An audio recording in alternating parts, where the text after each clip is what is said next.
Alright troops, welcome back to the channel. Hope you're all doing well and enjoying what's left of the international break, or surviving it at least. I know it drags on, but don't worry, we're almost there. Just a few more days until the boys are back in action, and trust me, I'm more than ready for it. Celtic return this Sunday away to Dundee, and I reckon a few of you are already counting down the hours. But before we start looking too far ahead, let's take a wee moment to catch up on what's been going on during the break. Plenty of little stories here and there, and some Celtic interest dotted all over the globe. Now listen, I've been a bit off the grid this weekend myself. Took a wee breather, disconnected a bit. Sometimes you just need that, eh? No Celtic talk, no transfer gossip, no overanalyzing tactics on Twitter. Just chilled out. But now I'm back, and I've done my homework, so let me get you caught up on what's been happening, from international duty to team matches, to even a red card in a charity game. Strap in. First up, let's talk Scotland. Big win last night for the national team. They got the job done against Belarus. And look, we might not be playing champagne football, but it's 10 points from 12, and that's what matters. We've put ourselves in a decent wee spot going into the final two qualifiers next month. A draw in Greece and a win over Denmark would do it. Although, if I'm being honest, I'm not holding my breath on that one. Performances have been shaky, even if the results have been solid. But hey, we've got a playoff spot guaranteed at the very least, so we'll take that. Anthony Ralston was in the starting 11, and it was a bit of a mixed bag for him. He got caught out positionally a couple of times, didn't look entirely comfy defensively, but going forward he did link up quite well with young Ben Gannon, a name some of you might remember. A winger with flair, and in another timeline he might have been doing bits in the hoops. Kieran Tierney came on for the last 20 and looked sharp. Good to see him back in the mix, and hopefully he can keep himself fit now, because when he's on it, he's still a level above. Shifting focus over to Denmark, and Kasper Schmeichel played both games.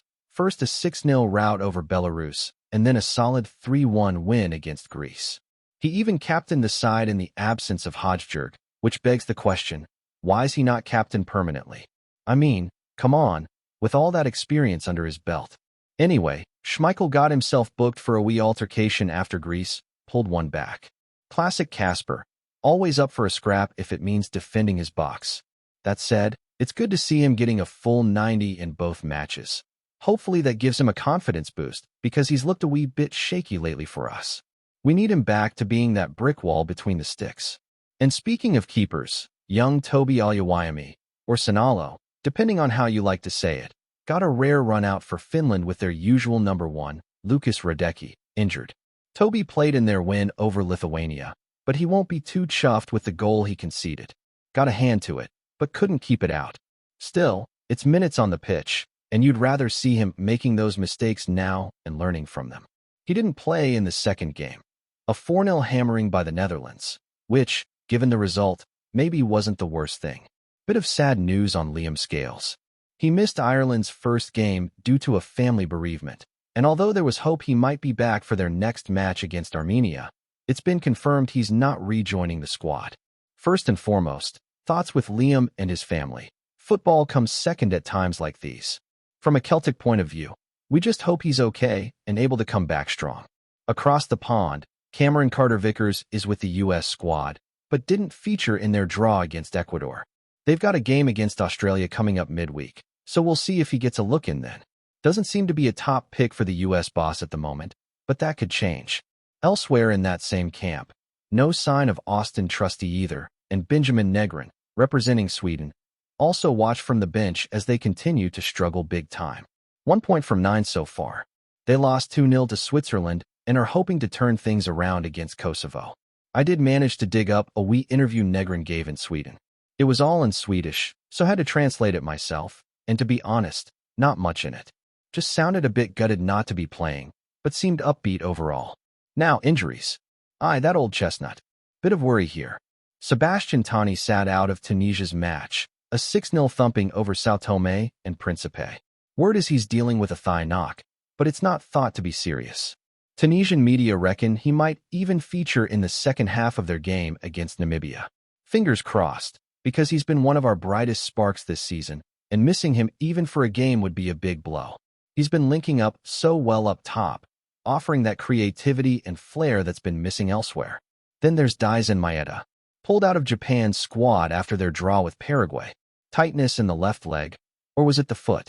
Reports are a bit mixed, but either way, he's been ruled out of the Brazil game. Not great, especially given his form's been hit or miss lately.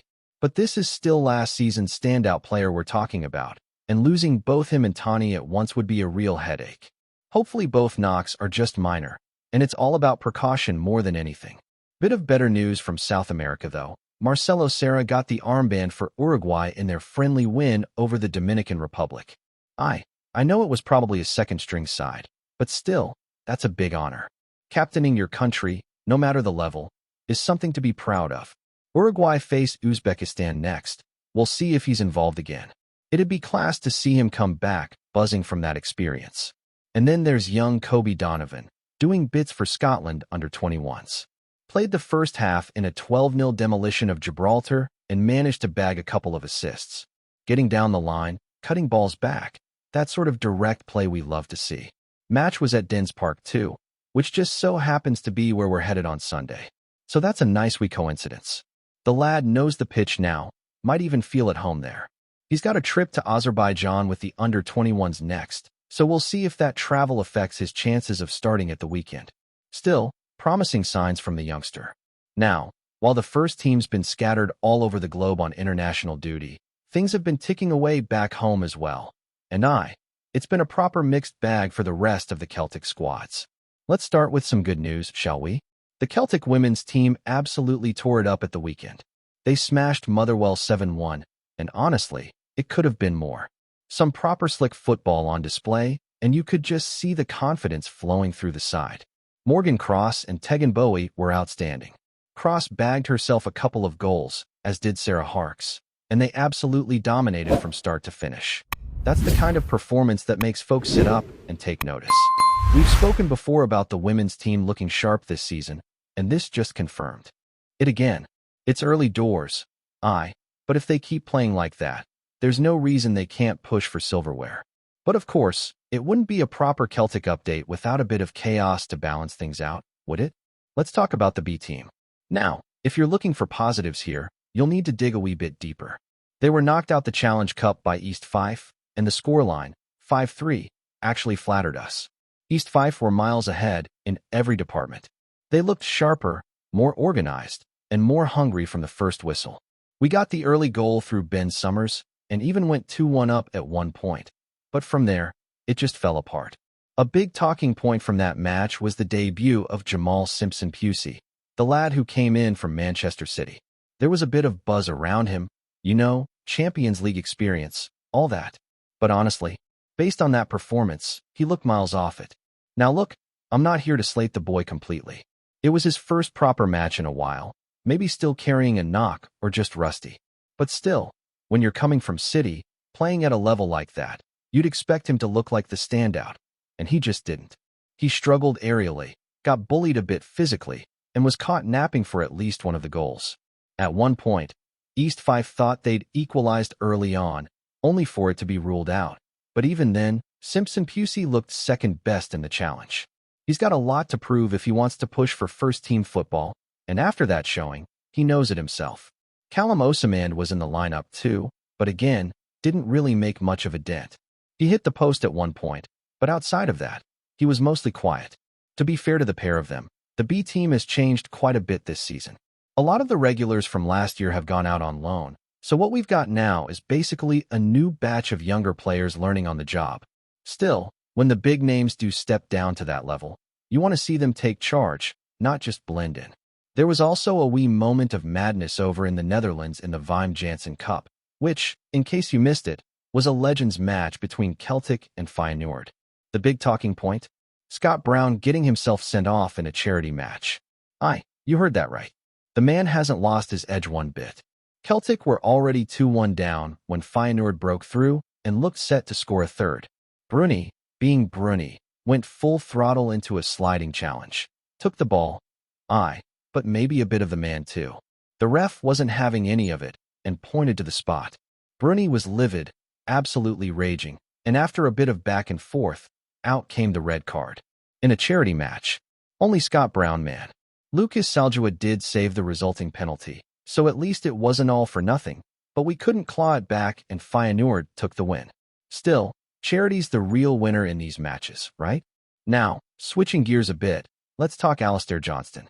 He's been easing his way back to fitness and spent the weekend in Erin, having a wee game of golf with his dog tagging along. Living the life? Word is he's set to return to full training this week and could be in contention for the Dundee match. That'd be a big boost.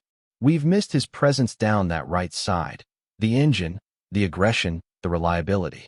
Fingers crossed he comes through training unscathed. We also had a wee interview drop with Mikey Johnston and Mikhailo Balikwisha on Celtic TV. Balikwisha, interestingly, spoke entirely in French this time, which raised a few eyebrows considering his first interview when he joined the club was in perfect English.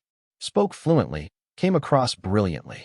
So it was a bit of a surprise to see him switch languages here.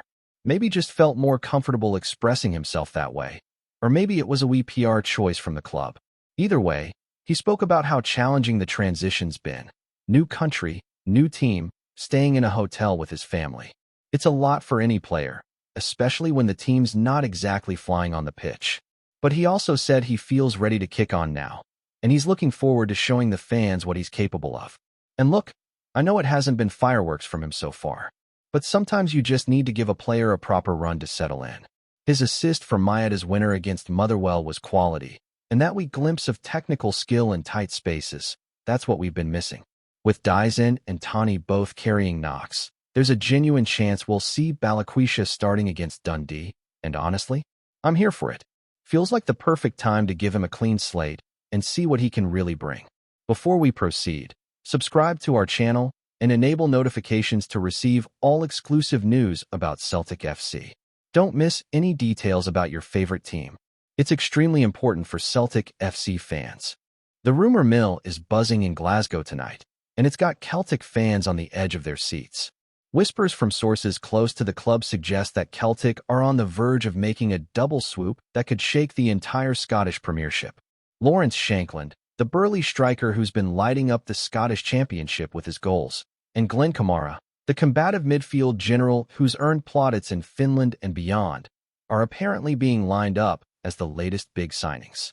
If true, this could be the most ambitious Celtic squad assembly in years.